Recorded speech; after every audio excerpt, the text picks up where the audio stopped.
இஸ்லாம் அல்லாத சில நல்ல உள்ளங்கள் கூட இஸ்லாத்திற்கு ஆதரவாக பேசுவார்கள். அப்படித்தான் 2015ஆம் ஆண்டு வரை பிரதீப் கேசவராணி என்ற ஒரு நல்ல உள்ளத்தை சார்ந்த இஸ்லாம் அல்லாதவர் தமிழர் இந்தியா முழுக்க ஒரு சுற்றுப்பயணம் மேற்கொண்டு ஒரு ஆய்வு அறிக்கை ஒன்றை சமர்ப்பிக்கிறார். அந்த ஆய்வு அறிக்கை இந்திய வரலாற்றை திரும்பி பார்க்க வைத்தது. என்ன திரும்பி பார்க்க வைத்தது? அவர் எந்த அவுரங்கசீப் கோவிலை எடுத்தார் என்று சொன்னார்களோ அந்த அவுரங்கசீப் கட்டி கொடுத்த கோவில்களுக்கெல்லாம் அவர் செல்கிறார். சென்று அவர் சொல்கிறார், யூபி சோமேஸ்வரர் ஆலயம் கட்டுவதற்கு நிலம் மற்றும் கட்டுவதற்கான பணத்தை முழுவதுமாக கொடுத்தவர் அவுரங்கசீப். இடத்தை கொடுத்தார், அந்த மக்களுக்கு கோவில் கட்டுமான பணிக்குண்டான காசை கொடுத்தார். இதுவெல்லாம் இந்த சோமேஸ்வரர் ஆலயம் கட்டுவதற்கு நிலத்தையும் பணத்தையும் கொடுத்தவர் அவுரங்கசீப். அது அங்குள்ள அனுமன் சிலைக்கு பக்கத்தில் இருக்கக்கூடிய கல்வெட்டில் சமஸ்கிருதத்தில் பதிவு செய்யப்பட்டுள்ளது என்று அந்த ஆய்வு அறிக்கையின் பல அறிக்கையில் இதுவும் ஒன்றாக இருக்கிறது. இஸ்லாமிய மத தலைவர்கள், முகலாய மன்னர்கள், அவுரங்கசீப் உட்பட இவர்கள் எல்லாம் மதத்தை மதித்தார்கள். இஸ்லாம் மதத்திற்கு மட்டும் அவர்கள் ஆதரவாக, இஸ்லாமியர்களுக்கு மட்டும் அவர்கள் நல்ல சேவையை செய்யக்கூடியவர்களாக இருந்திருந்தால் 1000 ஆண்டுகள் பழமை வாய்ந்த தஞ்சாவூர் கோவிலை போன்ற கோவில்கள் எல்லாம் இருந்திருக்கார். மாறாக இவர்கள் அனைவரும் மாற்று மத சகோதரர்களுடைய கலாச்சாரத்தை மதித்தார்கள், மனிதாபிமானத்தோடு நடந்து கொண்டார்கள். எனவே தான் அல்லாஹு அக்பர், அஷ்ஹது அல்லா இலாஹ இல்லல்லாஹ், அஷ்ஹது அன்ன முஹம்மதர் ரசூலுல்லாஹ் என்ற பள்ளிவாசலுடைய இஸ்லாமியர்களுக்கு சேவையும் தாண்டி குரு பிரம்மா, குரு விஷ்ணு, குரு தேவோ மகேஸ்வரோ, குரு சாஸ்திரா பரபரமா சஸ்மேஸ்ரீ குருவேந்த மகோ என்ற சமஸ்கிருத மந்திரங்களை சொல்லக்கூடிய கோவில்களுக்கு கூட சில நல்ல விஷயங்களை செய்திருக்கிறார்கள். சில அல்ல, பல நல்ல விஷயங்களை செய்திருக்கிறார்கள். இப்படியாக பிரதீப் கேசவராணி ஆய்வு அறிக்கையில் அவர் தொடர்ந்து சொல்கிறார், சோமேஸ்வர மகாதேவ கோவிலை கட்டி கொடுத்தவர் அவுரங்கசீப். அதற்கான இடத்தை கட்டி கொடுத்தவர் அவுரங்கசீப்.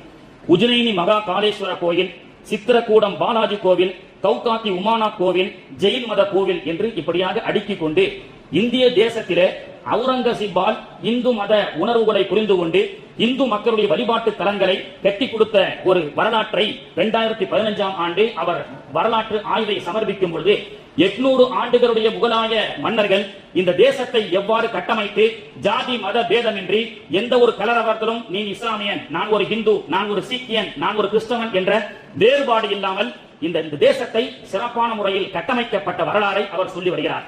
அது மட்டுமல்ல, இந்த தேசம் யாரும் யாரை வேண்டுமானாலும் குறை செய்யலாம், யாரும் யாருடைய இடத்தை வேண்டுமானாலும் அபகரித்துக் கொள்ளலாம் என்று இருக்கும் பொழுது இந்த இந்திய தேசத்தினுடைய நிலங்களை எல்லாம் அளந்து அதை ஒரு நில பட்டாவாக அது யாருக்கு உரியது என்ற இது போன்ற இந்த திட்டங்களை எல்லாம் முகலாய மன்னர்கள் சொல்லிக் கொடுத்தார்கள்.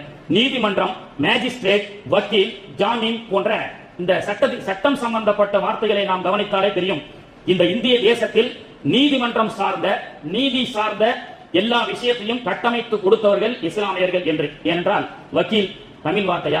இல்ல, வழக்கறிஞர் என்று எப்படி சொன்னாலும், திருத்தி மாற்றி சொன்னாலும் மக்கள் வக்கீல் என்றுதான் சொல்கிறார்கள். வக்கீல் என்பது அரபு வார்த்தை.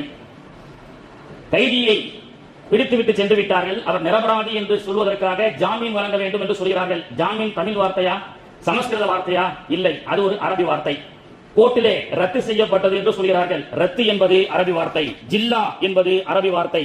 ஹவாலா என்பது அரபி வார்த்தை. இப்படியாக இந்திய தேசத்தினுடைய சாசனத்தை தமிழ்நாட்டில் தமிழை மட்டும் புழங்க வேண்டும் என்று சொன்னாலும் அதையும் தாண்டி நீதிமன்ற சட்டத்திட்டங்களுக்குள் பல நூற்றுக்கணக்கான அரபி வார்த்தைகள் இன்னைக்கு வரைக்கும் புழங்கப்பட்டுக் கொண்டிருக்கிறது என்று சொன்னால் இந்த கட்டமைப்பை அமைத்து கொடுத்தவர்கள் இஸ்லாமியர்கள். 800 ஆண்டுகள் இஸ்லாமியர்கள் இந்த தேசத்தை ஆட்சி செய்யாமல் இருந்திருந்தால் இந்த தேசம் என்றோ சின்ன பின்னமாக ஆகியிருக்கும். அதனால் தான் சுதந்திரம் வாங்கி கொடுத்ததற்கு பிறகு பாரத பிரதமர் நேரு என்று சொன்னார், இஸ்லாமியர்களுடைய கட்டமைப்பும் இஸ்லாமியருடைய தியாகமும் இந்த இந்திய தேசத்தில் இல்லை என்று சொன்னால் இந்த இந்திய தேசத்திற்கு சுதந்திரம் என்பது எட்டாக்கனி என்று சொல்லிக் கொடுக்கின்றார். இதுபோன்று நிறைய கோவில்களுடைய வரலாறை சொல்ல முடியும். பெரிய கோவிலுடைய கல்வெட்டிலே அன்றைய தஞ்சை நகரத்தில் வாழ்ந்த சாகிகுமார்கள் விளக்கு எரிப்பதற்காக எண்ணெயை கொடுக்கப்பட்ட அந்த தான தர்மங்கள் எல்லாம் பெரிய கோவிலுடைய கல்வெட்டிலே எழுதப்பட்டிருக்கிறது.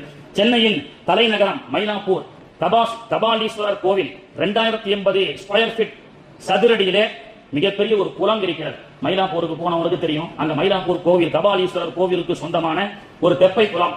சென்னை மாநகரத்தில் இன்னைக்கு இருக்கக்கூடிய ஒரு ஸ்கொயர் ஃபீட் விலையின் அளவு எவ்வளவு, அதுவும் மயிலாப்பூர் எவ்வளவு ஹார்ட் ஆஃப் தி சிட்டி நமக்கு தெரியும்.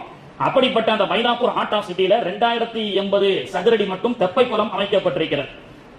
இந்த 2080 சதுரடியில் தெப்பை குளம் அமைப்பதற்கு தலைநகர் சென்னையில மயிலாப்பூரிலே வேண்டும் என்று அன்றைய ஆர்காட் நவாபிடத்திலே இந்து மக்கள் கோரிக்கை வைக்கப்பட்ட பொழுது 2080 சதுர நிலத்தையும் அந்த கோவிலுக்காக கொடுத்து அந்த தெப்ப குளத்தை அவர்கள் நிறுவியதற்கு பிறகு அதை திறந்து வைத்தவர் ஆற்காடு நவாப். இன்று வரை அந்த தெப்பை குளம் வருஷம் வருஷம் திருவிழா நடக்கும் பொழுது அந்த ஆற்காடு நவாபுடைய பரம்பரை திருவல்லிக்கேணியில் இருக்கிறார்களே, அந்த அவர்கள் தான் வந்து அந்த தெப்ப குளத்தினுடைய அந்த திருவிழாவினுடைய ஆரம்பத்திற்கு அவர்கள் வந்ததற்கு பிறகுதான் அந்த திருவிழாவே ஆரம்பமாகும் என்பதே அதற்கு சாட்சி. இன்று வரை அப்படி ஒரு அமைப்பு இருக்கிறது. இப்படியாக இந்து மக்களுடைய உணர்வுகளை புரிந்து கொண்டு அவர்களுடைய கலாச்சாரத்தில் தலையிடாமல் அவர்களை நீ இஸ்லாத்துக்கு வந்துவிடு என்று மிரட்டாமல் இருந்த காரணத்தினால் தான் 800 ஆண்டுகள் இந்த இந்திய தேசத்தில் இஸ்லாமிய மன்னர்களால் ஆட்சி செய்ய முடிந்தது. மத ரீதியான பிரச்சனை எப்பொழுது வருமோ அந்த தேசம் மிகப்பெரிய அகல பாதாள நஷ்டத்துக்கு ஏற்படும். வடகொரியாவில் பாத்தீங்கன்னா ஒரு வித்தியாசமான டாக்ஸ் போட்டிருக்கான் சமயத்துல.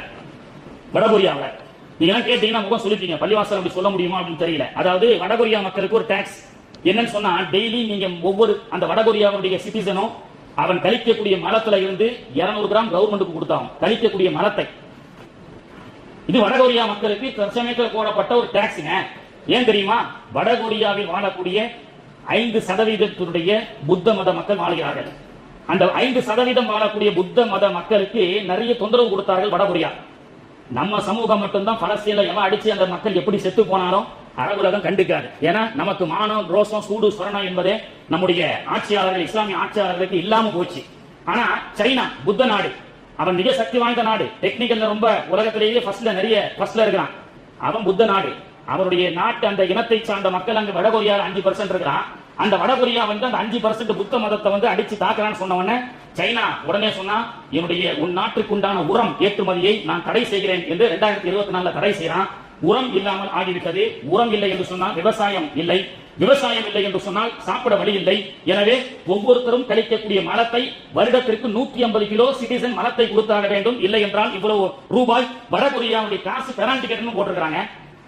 அப்போ ஒரு மத ரீதியாக குறைந்த மக்கள் வாழக்கூடிய அந்த மக்களை அடக்கி ஆள வேண்டும் என்று ஒரு கொடுங்கோல் ஆட்சி நடைபெற்றால் அந்த நாடு எவ்வளவு பெரிய ஒரு இழப்பை சந்திக்கிறது என்பதை நாம் சிந்திக்க வேண்டும். ஆனால் பெருமானார் ஸல்லல்லாஹு அலைஹி வஸல்லம் அவர்கள் இதெல்லாம் நமக்கு கற்றுக் கொடுத்தாங்க. எப்படி ஆட்சி செய்யணும், பிறருடைய மத உணர்வுகளை எப்படி புரிந்து கொள்ள வேண்டும் என்பதையெல்லாம் பெருமானார் அவர்கள் நமக்கு கற்றுக் கொடுக்கிறார்கள். மதீனாவிலே நஜ்ரானில் இருந்து ஒரு கிறிஸ்தவ கூட்டம் வருகிறது. பெருமானார் ஸல்லல்லாஹு அலைஹி வஸல்லம் உடைய காலத்துல ரசூலுல்லாஹ் பார்க்கிறதுக்கு நஜ்ரானில் இருந்து வந்த கிறிஸ்தவ கூட்டம் ஒரு